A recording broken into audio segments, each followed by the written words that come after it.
잠깐 토론 좀 하겠습니다. 법원행정처장님, 예, 법대로 그냥 말씀해 주시면 좋겠습니다. 헌법재판소법 제67조 1항 헌법재판소의 권한쟁의 심판 인용 결정은 모든 국가기관과 지방자치단체에 기속한다 이렇게 돼 있습니다. 그러면 헌재에서 권한쟁의 심판 과정에서 인용한 것은 모든 국가기관이 받아들여야 됩니까? 안 받아들여도 됩니까? 예, 기속이라는 것이 법적으로 따를 의무가 있다라고 판단하기 때문에 따르는 것이 맞다고 생각합니다. 네. 기속 행위라는 것이 재량 행위의 반대말인 건 알고 계시죠? 예, 그렇기 때문에 재량으로 하고 안 하고 문제가 아니라는 거죠. 예, 네, 기속 행위고 이거 마치 과세 징수처럼 세금 내고 싶은 사람이 별로 없을 거 아니에요. 근데 강제로 징수하는 거 아닙니까? 예, 마치 그런 것처럼 기속한다라는 것은 강제 사항이고 의무 사항이고 꼭 지켜야 된다 이런 뜻으로 해석하는 거죠. 그게 맞죠? 법적인 일반적인 의미에서는 위원장님 말씀이 맞습니다. 네, 그렇습니다. 우리 김성호 차관님, 네, 김성호 경호차장을 검찰에서 자꾸 영장을 기각하는 이유가 거기에 있는 비화폰의 판도라의 상자가 열리는 걸 두려워하는 거 아니냐. 또 검찰도 거기에 연관된 거 아니냐. 그래서 스스로 검찰이 뭔가 드러나는 것을 두려워하거나 저하여 영장을 계속 기각하는 거 아니냐는 의혹이 있는 부분에 대해서 어떻게 생각하세요?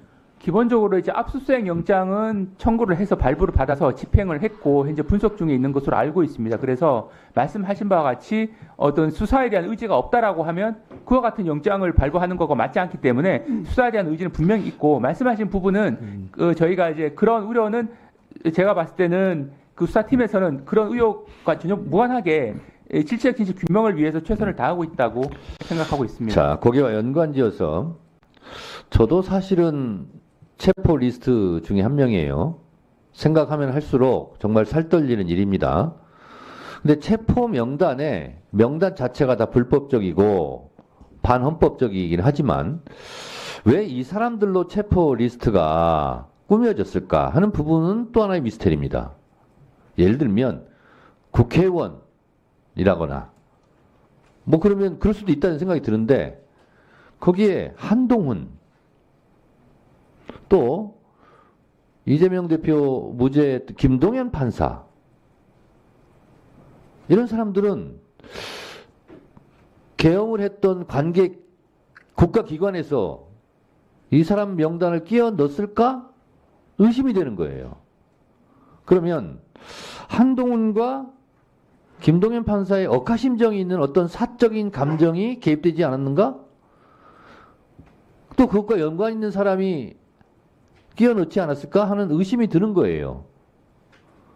그 의심을 받고 있는 사람이 제가 굳이 말하지 않아도 대략적으로 국민들은 누구일 것이다 하고 의심을 받는 거예요. 그러면 그 사람이 혹시 비아폰을 평소에 사용하지 않았는가?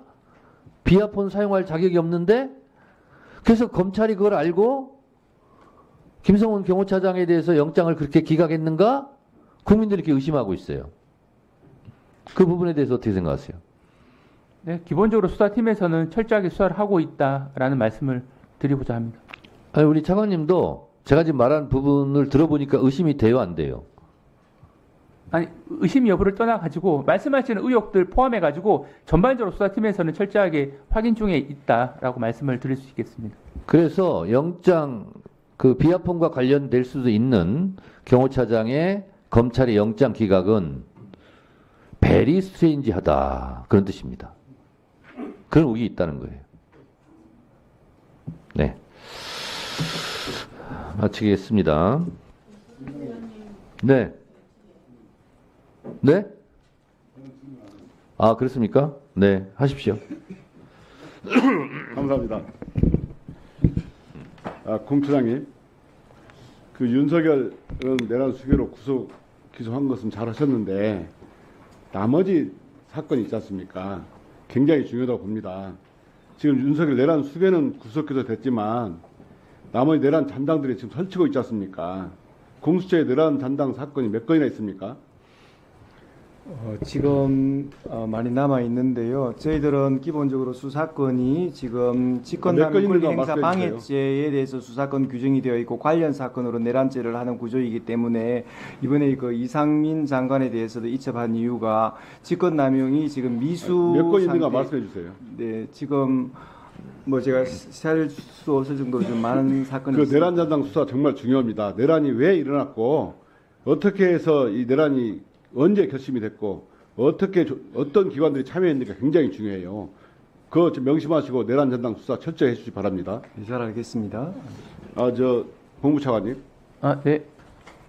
이 오늘 기사를 보시면 특검 대상자도 찬성한 특검법이 있습니다. 이게 명태균 특검법이에요. 네. 이 특검법을 하겠다고 민주당에서 발표를 하자 특검 대상자가 환영한다는 의견을 냈어요. 이거 보셨습니까? 네, 봤습니다.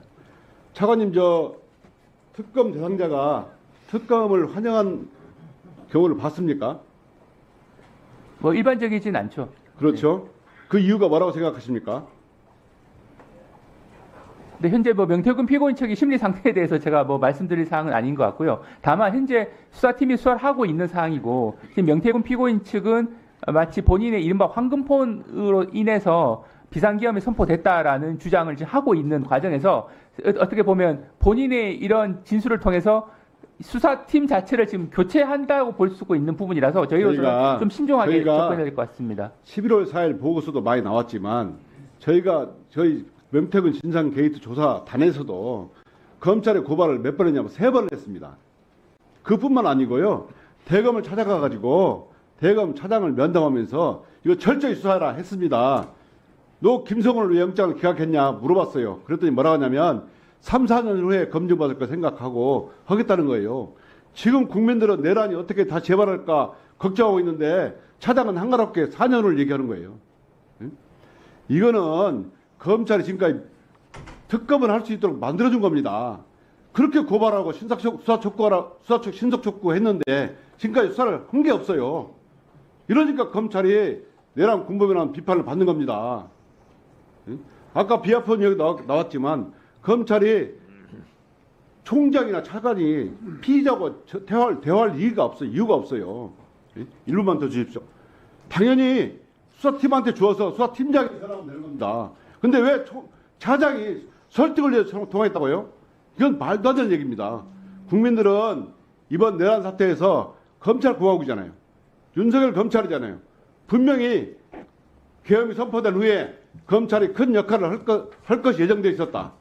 그래서 국민들은 법무부 장관도 윤석열로부터 쪽지를 받았을 것이다.